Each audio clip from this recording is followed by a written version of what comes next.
me. Itself was a very purposeful form of education. One of my favorite educators, Brazilian author and scholar Paulo Freire, speaks quite explicitly about the need for education to be used as a tool for critical awakening and shared humanity. In his most famous book, Pedagogy of the Oppressed, he states, "No one can be authentically human while he prevents others from being so."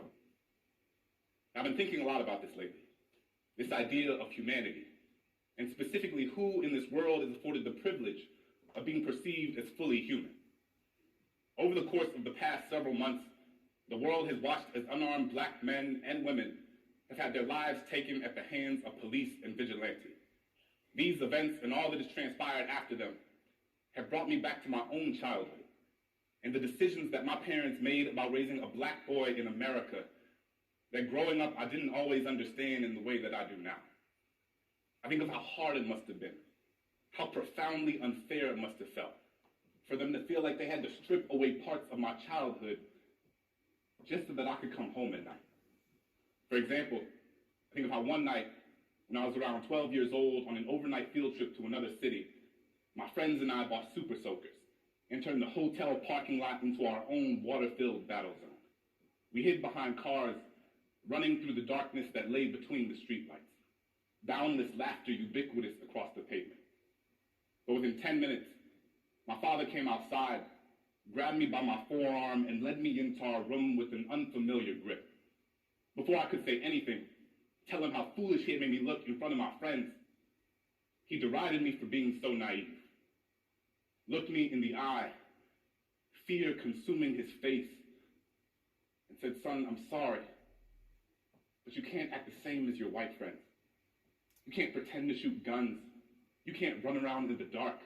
You can't hide behind anything other than your own teeth." I know now how scared he must have been. How easily I could have fallen into the empty of the night. That some man would mistake this water for a good reason to wash all of this away. These are the sorts of messages I've been inundated with my entire life.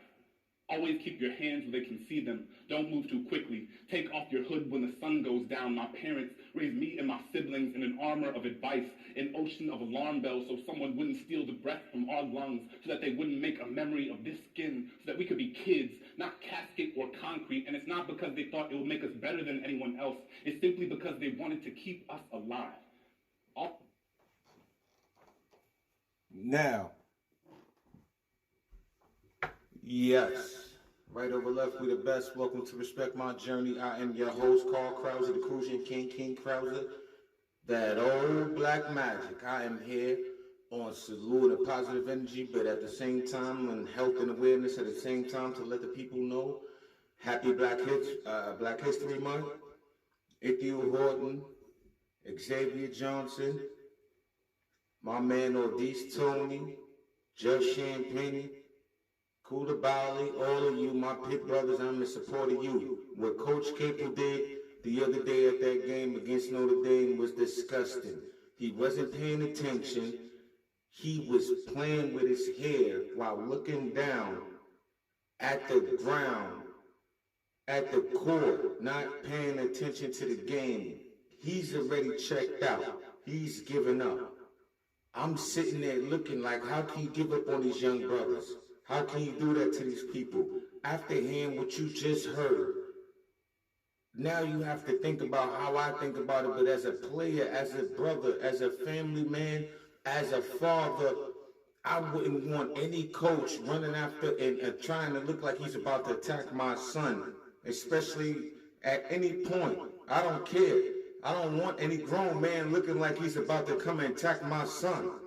I didn't put him and I didn't send him to school to feel attacked, to feel unwanted, to feel like he's being bullied. Coach Capel, you just showed everybody in the world you are what people said. You are trying to be a bully and live off other people's name. That was disgusting. That is uncalled for. That is unacceptable from a grown man with 3 kids. You have 2 beautiful young kids, beautiful daughters, and a young prince. I'm sure you don't chase them and talk to them like that and try to attack them like that after you're not paying attention, after you're not aware of the situation, after you just heard something from another referee. I'm sure Ithiel Horton family is mad. How the hell are you going to think you somebody to be sending people to the locker room? Like, who are you? You feeling yourself too much. I know you can think you feel like you're tricking the Pittsburgh people, but you're not tricking everybody else. And a lot of people in Pittsburgh aren't tricked either. They're not fooled, champ. What you did was disgusting. You owe them players an apology. It's not all the players. It's not always the players transferring. They're getting away from you sick coaches. You both coaches. They're getting away from you. I'm not joining the bandwagon. I stand on mine, stand firm with the other riders, the other real Pitt Panthers, the other real Pitt supporters, the other real Krause supporters, the other real people in the world who don't let anybody bully them or follow anybody. How you gonna teach your kids how to be a follower? If that kid would have turned around and punched Coach Capel in his face, his life would be different right now. Coach Capel provoked him.